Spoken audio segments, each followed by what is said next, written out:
Okay, it's time to commit. 2024 is the year for prioritizing yourself. Begin your new smile journey with Byte, and you could start seeing results in just 2 to 3 weeks. Just order your at-home impression kit today for only $14.95 at Byte.com. Byte clear liners are doctor-directed and delivered to your door. Treatment costs thousands less than braces, plus they offer financing options, accept eligible insurance, and you could pay with your HSA, FSA. Get 80% off your impression kit when you use code WONDERY at Byte.com. That's BYTE.com. Start your confidence journey today with Byte. From Wish TV, this is All Indiana Politics Podcast with Phil Sanchez. Welcome to a special edition of the All Indiana Politics Podcast. I'm Garrett Bergquist, and joining me today is the Democratic candidate for Attorney General, Destiny Wells. Welcome to the show. Good morning. So our goal with these podcast interviews is to help our viewers and the voters understand the forces that shaped the candidates. And so for you, you grew up in Morgan County, just down the road from here. Tell me about that. Yeah, I grew up in Martinsville, very Republican town, but I grew up in a blue-collar family. We have farmers on one side, union workers on the other, and that's what, drove my foundation is just humble beginnings. And I've never tried to stray too far from where I came from. So even though I got to go out in the world and shape my own identity, I always have that foundation that I lean back on. What are some things in particular from your upbringing that really stuck with you and really shaped your views as you grew up? Yeah, well, my parents started me off in a private school for a couple of years, 2 or 3 years, and then I moved over to public school, so that was very formative in getting to experience both of those things. My dad is a farmer, and watching him try to make ends meet year after year made me very familiar with how that lifestyle works and how important it is to be able to support our farmers. My mom was a small business owner, and then I say on my mom's side, the alphabet soup of unions, everywhere, everything from UAW, Teamsters, some first responders. And so with that, I, had that foundation. But as I grew up in Martinsville, obviously Martinsville has a reputation. And has had this reputation for some time of not being welcoming. And so I grew up in that, and I didn't necessarily see it until I was an 8th grader, and that is when Martinsville High School played Bloomington North in basketball, and some racial slurs were exchanged, and enough so that Martinsville High School was not allowed to host any home games for a year. It was a pretty hefty penalty from IHSAA. That was my freshman year of high school. So I spent my freshman year on a bus, 3-sport athlete, traveling around the state. And sometimes we would be taunted, right, because of this reputation that preceded us. And I saw people really trying to fight through that and be better, make a better image for the city. But, then I found myself as a freshman in college down the road at IU Bloomington. And so I feel like I had a really full 360 experience, Hoosier experience growing up in Martinsville, down the road from Indianapolis, and then finding myself in Bloomington as a young adult. What first drew you to a legal career? Well, my mom says that they went to parents' night when I was in the 2nd grade, and I had written on my poster board on the wall of everybody's chosen career that I wanted to be an attorney, lawyer, because I knew I would make enough money to eat. But, my mom was a waitress at the time. She was waiting tables, I think, at Pizza Hut, and my dad was farming, and that was something that was important to me even at a young age. And my parents and, my extended family, I have a very, very loving family that made sure that I was able to achieve those things. And so, I am a first-generation college graduate in my family, and I am the only lawyer still. I'm a bit of the black sheep, but I really think that I know that that legal foundation is kind of what let me spread my wings when I left Indiana for the first time. I went to law school at the University of Texas in Austin. I remember having a pretty heated conversation with my mother about prayer in public schools and why there needed to be that separation. And so I took that legal knowledge and I brought it back with me to Indiana. So I have those humble Hoosier beginnings, but I also have a great education and some worldwide travels and military service to round it out. That brings me to my next question. And just this past week was the 23rd anniversary of the September 11th, 2001 attacks. I understand that you joined the Army in response to that? Yeah, so senior year of high school, I watched the attack on 9/11. Our teacher let us watch it. And so when I went to Indiana University, and I didn't expect to go to Indiana. It was a last minute thing that I chose Indiana. And I was in this whole new world down there, but I was a political science major. So we were really going over things that, the theory of preemption, WMD in Iraq, all the way through my college education, even to are there weapons of mass destruction in my senior year. That conversation was taking place. And so I was suffering from little fish, big pond syndrome, and the military just seemed like a huge adventure. But also, at the time, 2002, it was a major discussion. I kind of look back and I think my parents really didn't realize what they were letting me entirely sign up for. Because it was, my friends were getting deployed. It was before we had a lot of the protections for college students. And I really got through by the skin of my teeth, being in ROTC and getting to graduate and finish my education first. I can't say the same for my peers. And those are very definitive moments, for them when I look back on where I am and where some of my friends are. Tell me a little bit more about your military career. How did your time in uniform shape your views? Yeah, I had, again, no idea what I was getting into. While I have a long history of military service in my family, none of my immediate family served at this point in time. And so I came in as a private, first class. I had some college credits, so I went in as a private. I was a truck driver. I got my training done so I could go back to college, join IU-ROTC. So I was doing military stuff weekly, right, because I was in the ROTC program. But at the same time, I was on homecoming court at IU. So I was a little bit, I've always forged my own path. And then when I kind of got off to the big Army, and with schooling and mobilizations and deployments, it was very challenging. Obviously, I'm a woman of small stature. The military, when I got in, was not fully integrated. People ask me about, why are you a Democrat? And I served under the Obama administration when we fully integrated the military for women. And so I've seen those strides made, and they were brought by Democratic-led policy, and that was very formative for me. And then, I didn't deploy until later. I'm very thankful for that. I went voluntarily. I thought I really needed to deploy. I hadn't deployed, and so as a major, I went to Afghanistan, and I got a little bit more autonomy and responsibility, and it was a challenging but enjoyable deployment. And again, I say I'm happy I went later because now looking back, it's so important for people to have mentors.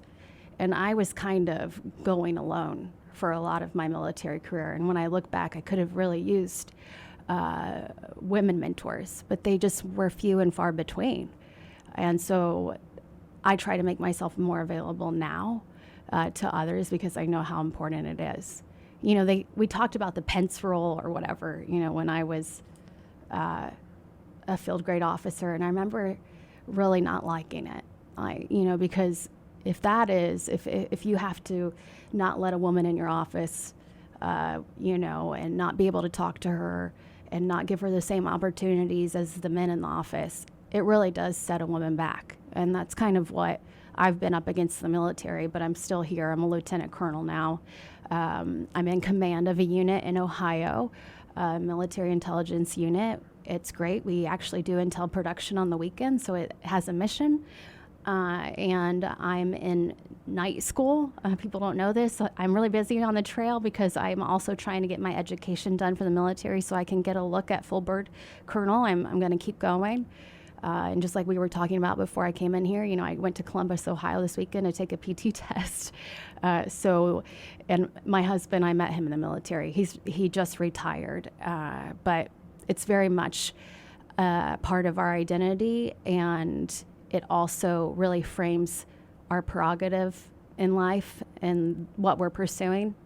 This has been a sacrifice for the family because I've been campaigning for so long. I'm ready for campaigning to be done. I didn't really want to be campaigning twice in 2 races, but that's how it worked out. Back here at home, you've worked both as a city attorney for the City of Indianapolis Marion County Corporation Council and as a deputy attorney general. Tell me about those experiences. Yeah, so, let me set the backdrop, and this really segues from the last question. In 2016, I found myself in Afghanistan 2 weeks before the election. So I landed, Barack Obama is my commander-in-chief, and I fly out 13 months later with Donald Trump as my commander-in-chief. And I was working side by side with NATO, lived on a NATO base, and I got a lot of questions about what's going on with America. And I couldn't fully answer those questions, but I did feel it in uniform because we would see things like policy being announced on Twitter or attempts of policy being announced on Twitter, things that just did not align with my values or the values that the military had taught me. There's a little acronym we use. It's called leadership, and it's loyalty, duty, respect, selfless service, honor, integrity, and personal courage. And they instill that in you. And I was seeing at the top those things not in place. So I said, you know what? I think maybe I need to do more than being in uniform. Because I'd always just been a spectator of politics, right? I was a political science major. I loved it, but I wasn't involved but for being in the military arm of the state, right? So I was at Bagram, and I texted a friend who worked on the Donnelly campaign for Joe Donnelly. Actually, he worked on the other side. And I said, hey, I want to get involved when I get home. I tried really hard to get involved when I got home, and it wasn't easy. And I think people are aware that I've had some friction trying to integrate within the Democratic Party because I didn't grow up in the party. And so when I came home, I remember complaining to a Rotarian while we were volunteering that, I just can't find the work that I want to do here. People are telling me I need to go start at the State House as like a legislative assistant or something, and I feel like I'm beyond that, and I'm trying to find my place here in Indy. And it was a judge whose son happened to be Tom Fisher Jr., who was the Solicitor General at the Indiana Attorney General's office. And so it was because of that relationship that I ended up going to work at the AG's office under a Republican, under Curtis Hill, in government litigation. They said, what do you want to do? I said, I like being in the courtroom. I want to litigate. And so I continued to do that because I had started to practice earlier, years before, but I kept getting, on these military orders. And so I settled down there. That's the year I got married. We had a baby, and I started to really become integrated in Indiana and Indianapolis in the political space, while still having to be professional, right? Because I was there under a Republican appointment, and so that was what led me to do that work. And then I ended up transitioning over to the city as assistant corporation counsel, and it didn't really last long because I had a little one. And I remember driving over to the daycare and holding up my baby and saying, take his, temperature. Is he COVID free, right? In the parking lot. And then in our masks, handing my baby over. And I would go back home and sit at the dining table, and I would look at my husband, and every time he'd pop his head up from doing his job downstairs, I would say, this isn't the right fit. And And it was such a weird time. Like, I remember the helicopters flying overhead and thinking, like, this kind of getting like a little Afghanistan feel when it was the uprisings downtown, right? And those affected my clients.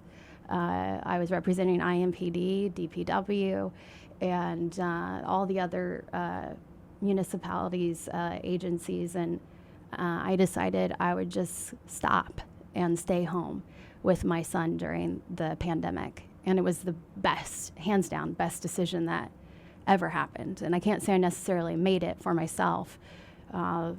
It just, the time and the environment was just right. And I have so many good memories of staying home. And I don't think I would have stopped if it weren't for the environment that we all kind of were forced into. And so that leads into your 2022 run for Secretary of State? Yeah, because, I'm trying to get involved in the party, and I'm realizing that it's hard. But I had made connections through national security efforts. Like, I had gotten to know who I knew who Mike Schmoll was because I'd been up to Mayor Pete's office to be in, I was being introduced to an organization called Truman National Security Project that has a lot of left of aisle veterans who are now in politics and who are trying to, put the mission first. And so I was able to reconnect with Mike when he became party chair, and kind of that helped elevate me really quickly. I became a deputy party chair, started to kind of get a feel for the party, maybe, start to see why we weren't winning statewide, and decided, well, some people also needled me to do it, but to run for a statewide office. And Secretary of State fit my profile. I can't say it's what I originally wanted to run for. I wanted to run for Attorney General, especially coming out of Curtis Hill's office and seeing the distractions that an AG with baggage had. But in 2020, that race was well covered by Jonathan Weinzapfel, Karen Talion, and so I ended up going for Secretary of State. And I will tell you, to run as a first-time Democrat in a midterm statewide is very challenging, but we still finished 5 points ahead of the other Democrats in the field that year. And I'm taking all of those lessons learned and applying them to this year. It makes me a much better candidate this year than if I just, started for the first time as a candidate in the 24 AG race. What would you say was the biggest lesson you learned in that first run for SOS 2 years ago? Well, I put a lot of my personal identity into that race. I referenced this earlier, growing up in Martinsville, joining the military, IU undergrad, trying to do all the things that I thought were held in high esteem by my community, and then coming back home and running in that profile and it not being good enough. I took it too personally. Instead of looking at, when the election was over, I had a lot of time to sit with it and try to figure out next steps, why it happened the way it did. And I had to start to kind of remove that personal identity from the system that we have created that allows, to be quite frank, a Diego Morales to knock out a Holly Sullivan, in a convention, to win primarily Republican straight ticket, really carried him across. The governor said he was a benefactor of the party, and to start to see how do we make character matter again in elections. And so that has been a lot of the game plan, the strategy going into this year. How do we get split ticket? How do we get folks to turn out? And obviously this environment is only 7-8 weeks old, and I'm telling people it's not going to last forever. So we need to make the most of it while we can. Voters have already rejected you for Secretary of State, and that was for a seat that in the general election became an open seat, as you referenced just now. How do you convince them to give you another look for Attorney General? Well, back to what I just said, I can look at it that they rejected me, or I can look at it that they rejected change. And that's the main thing that has been going forward in this election, even within our own party, is that this is change. And we have to be comfortable with change. We have to also make it possible. So, I highlight, maybe I lost in 22, but let's look at 2023. Let's look at the winners in 23. Let's look at the folks who ran in races that they would not have otherwise, but for being motivated by our 22 race, like a Hamilton County. Let's look at some of the wins that we have that are indicative of that change. Look at a Brandon Sackbun down in Terre Haute, Stephanie Terry down in Evansville. I mean, we have 8 Black mayors in Indiana, and 3 of our largest cities are ran by 2 Black women, Fort Wayne and Evansville. We are making that change. And so just because I wasn't ultimately selected by the voters doesn't mean that we are not making progress. We are making a lot of progress, and I am still making progress this year, and I am going to continue. So like I said, you said what I learned the most from 22. It was not to wrap up my identity into this, not to be, self-centered, narcissistic about it, that it's about me. It's not about me. It's about us, and I'm just the one on the ballot right now. Destiny Wells is the Democratic candidate for Attorney General. Thank you for coming in today. Yeah. From Wish TV, this is All Indiana Politics Podcast with Phil Sanchez. Unfiltered, in-depth, non-partisan coverage, exclusive interviews with Indiana's political leaders. Subscribe to this podcast and listen weekly here on the All Indiana Podcast Network. And be sure to discover even more great podcasts at allindianapodcastnetwork.com.